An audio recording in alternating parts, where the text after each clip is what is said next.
Everyone, and welcome back to another video. I'm doing something a little bit unexpected today, and I wanted to broach a subject as kind of like a personal TED Talk. So, I've had a lot of people in the past that's been, oh, you're just a Slayer, you're carrying our team, etc., etc. I don't feel like I'm being super useful, and I don't feel like I'm contributing to the team. This was especially apparent.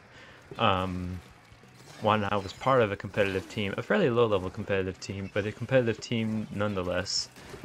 And I made one of our team members, unintentionally, I made one of our team members feel a little bit bad about not contributing to the team as much as me because he was solely basing it off of kill counts. Now, for me, as a Slayer myself, I do consider myself a Slayer. I don't see myself playing an effective backline. I don't mind support, but overall, I tend to use Tech or Splasha or Crack On, excuse me, or anything that's really aggressive, and focuses more on killing enemies. I think the community, especially new players, should be aware of what I'm going to talk about in this video. These are all my personal experiences and my ideas, I guess you could say, and my preconceived thoughts of what I have on this subject of does a Slayer really carry the game or not? And I've talked on this topic on a couple like Discord servers and things like that, and I mentioned it to my teammates and things when I was part of that competitive team. But I feel like for new players, this is really good to hear. Obviously, there are people with much better much better videos reaching the same subject, such as DSW2 or other people. So feel free to check them out. I'm sure they have really good thoughts. Yeah, Wadzim and Kiver and Brian as well, and all these good players out there that are Slayers themselves can give you a lot of good tips. They also stream. I know DSW2 streams and Wadzim, etc., etc. So feel free to go check those out. Don't take my word as fact. Just I kind of want to explain my thought views on this. So, as a Slayer myself, first I probably should define Slayers for those who are unfamiliar with the term. A Slayer is typically one who focuses more on killing the enemy players to get them out of your teammate's way in order for you to make a push. So, for example, on Clan Blitz, as a lot of these clips here will show, to just go in, go ham, get a couple picks so your teammates can advance towards the basket. Same thing for Rainmaker and Tower Control. Splat Zones is a bit different. You tend to, when you're attacking, you want to get those long range picks, especially if you're playing something like a Splattershot Pro, because some maps, such as Sturgeon and other things, have a hard time with your lower range weapons such as Sploosh and Splash. That's fairly low range compared to other weapons that you have out there. So getting back in on the zone sometimes, depending on your team's comp, can be kind of difficult. But I feel as a Slayer, the Slayer is more based on the killing aspect of splatting other people, which in itself, it seems you would like just point blank you would think, oh yeah, he's killing all of them, so it means that they're not in the game. Your teammates are. Yeah, he is carrying. But I feel that the kill count doesn't always determine the win. You can try to get all the kills you want, and you not do anything with the objective, and you're gonna be stumped. You're gonna be finding you're gonna lose more and more games, excuse me, and you're not gonna be winning as much as if you had teammates. I think I need to stress the importance of teammates in Splatoon, the Splatoon franchise. So Splatoon 1, Splatoon 2, and Splatoon 3. Splatoon 3 is a bit different from its other counterparts, but it still has that same basic element as all team shooters do.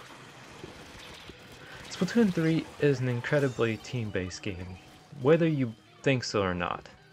Where people get blinded is when they focus solely on the kill count, and I feel like that's a rookie mistake. That's a new player's mistake, for example. The kill count just determines really if you got a bunch of kills or even if you got a bunch of assists. But that doesn't really determine who did the most. As a Slayer, I want to stress the importance of teammates. Because I've said this before, and I'm going to say it here. A lot of the things I do, I couldn't do it without my teammates. Honestly, I'm not just throwing that out there. If there's a Slayer out there that's listening to this, think about any situation, especially if you're part of a competitive team. Think about if you have a dedicated backline or midline who's always there to provide support, such as a heavy splatting or an E-leader or any kind of charger, or etc, etc.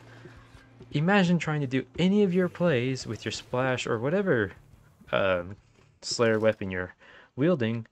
Imagine trying to do any of those plays without them. I think you would be stumped, and if you put yourself in an artificial battle where all of your teammates are Slayers or you're 1 versus 4, obviously it's not a great comparison, because 1 versus 4, your teammates can only focus on you, whereas in a team, even if you don't have a backline supporting you or some kind of support weapon supporting you, then the enemies are still focusing on them and not solely on you. So that's not a great comparison. But, and not to mention the aspect of paint, a lot of Slayer weapons paint well for themselves, or decently well, such as Splash and Tentatek and Rollers and all that. They paint well for themselves, but a lot of plays are made, which I will broach on the subject later, positioning. A lot of people are very confused and think that being a Slayer consists only of having really good mechanics and knowing how to play Splash and do all those dodge rolls and quick cool shots that they see on YouTube. Not necessarily. Obviously those things help out incredibly in achieving your goals as a Slayer, but they're not the sole aspect. So I will segue into that point of just, if you go in a training room and you grind squid rolls for half an hour, yeah, okay, you may improve a little bit, but I think having good game knowledge and especially game awareness, so when you're in a match, knowing where the enemies are, where your teammates are, where the pain is, and knowing when to push, when to back up. All these things are the things that you learn over time, but they're still things you have to learn. It's not something that comes instinctively to most people. Some people they do. But I think that a lot of people get confused on you have to have perfect mechanics. I know a lot of that comes from, I know for example Rocket League, people say, oh, you have to be high level, you have to have a bunch of good mechanics, know how to triple flip reset. Well, I'm not even going to go into technical terms because there's not a lot, probably not going to be a whole lot of Rocket League fans in here. But etc. And my point stands that having good mechanics helps. I see a lot of Splash players in incredibly high levels play Splash incredibly well, but it's not only that. So I also want to put that out there to, don't get discouraged if you don't feel like you have the perfect aim or the perfect movement. That comes with practice. Focus now, I think what you can focus on much more easily than you can focusing game mechanics is focus your game awareness. Like, just do that. Just focus your game awareness and knowing where your enemies are, where your teammates are, when it is to push, when not to push. These are simple things, but they're oh so important, and any professional player will tell you that, even if they're not the Slayer of the team. You can have a backline who says you need to know where everybody is at all times. So just focus on that if you're struggling with mechanics. If you do have mechanics down, then that's really good for you. It'll definitely help you put a boost into your path to be able to achieve your Slayer goals. I think the main controversy is, not controversy, the main example of what people think Slayers carry is that they feel they are lackluster on their own. And maybe it comes from a lack of what they consider a nice rank. Or what they consider that, oh, this weapon is brain dead, like if you main Clash. A lot of people say Clash is a brain dead, or even to the extent of saying Luna Blaster is a brain dead weapon. I would disagree. They both take different sets of skills, but they do take skills. Obviously, a lot of the Clash controversy comes from low-level people playing it in B- ranks to kill new players easily while staying relatively far away with their Clash Blaster. But yeah, if you don't focus so much on your rank, and if you feel like you're being useful to the team, because everybody has their different roles, whether you realize it or not. So focused on your rank, and don't try and compare yourself to other people. I find if you try and get a higher rank than what you actually are, you're just gonna have a worse time. Imagine if you were A-, which is a perfectly fine rank for if you are that ranking. And you get your X rank friend to come on and say, "Hey, I wanna get to S or S plus. Can you do that for me?" And you give him your Switch for a couple of days. That's not gonna help. That's gonna harm you more than it's gonna help you in the long run. If you're A-, there's a reason for that, and that's just that you don't don't have the skill yet. Emphasis on yet. I'm not saying you're garbage at the game. Emphasis yet. That you don't have the skill yet to move up to a higher rank, and that's perfectly fine. I say take the ranks at your own pace. Don't stress so much on I need to get X rank before the season ends or whatever, or I need to get top 500 if you are X rank. A rank is just a letter or a number. It doesn't define how you play. You could be an A rank and be better than quite a few of X rank players I've seen play. So just try not to stay too focused on that. But I think to conclude all of this, a Slayer doesn't carry the team, nor does the backline, nor the support. Splatoon 3 is a team game, one that focuses on many different roles and aspects of the game, but still just a team game. You have to have every part of the machinery, as they say. You have to have every gear to make the machinery work.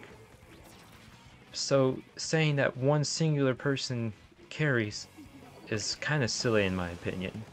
Sure, they might have a good amount of splats, or they might be successful in helping your team make several pushes, but if they're by themselves, they would take so much longer to get those pushes, such as in clamblets. You'd need to go back and get the clams, etc, etc.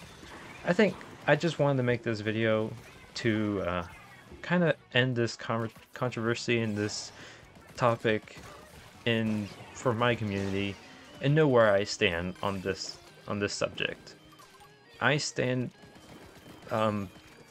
Slayers don't carry, nor do anybody in the team do. Some may have a more visual impact in the result of the game, but they don't carry. And just because it's in the statistics, they have better quote-unquote statistics than other people do, does not mean that they carry either. You need every part of the machinery, every gear to make the machine go. So don't get bogged down. I think that's it for today. Please let me know in the comments what your opinions are and if you agree or do not agree with me. I'm curious to know what you guys think. I'm sorry, this is my first recorded video of me actually me just talking over this conversation. I did not have a script ready or anything, so I didn't have a specific set of path to follow. I'm just kind of winging it. So maybe next time I do one of these, I'll get a script so I know where I'm going with my thought process. But yeah, you guys let me know. Let me know also if you want to see more of these videos on thoughts and processes and what I think on certain topics. So yeah, let me know. I'll be interested to know. For now, I think that's all. So thank you all very much for watching, and I will catch you in the next one.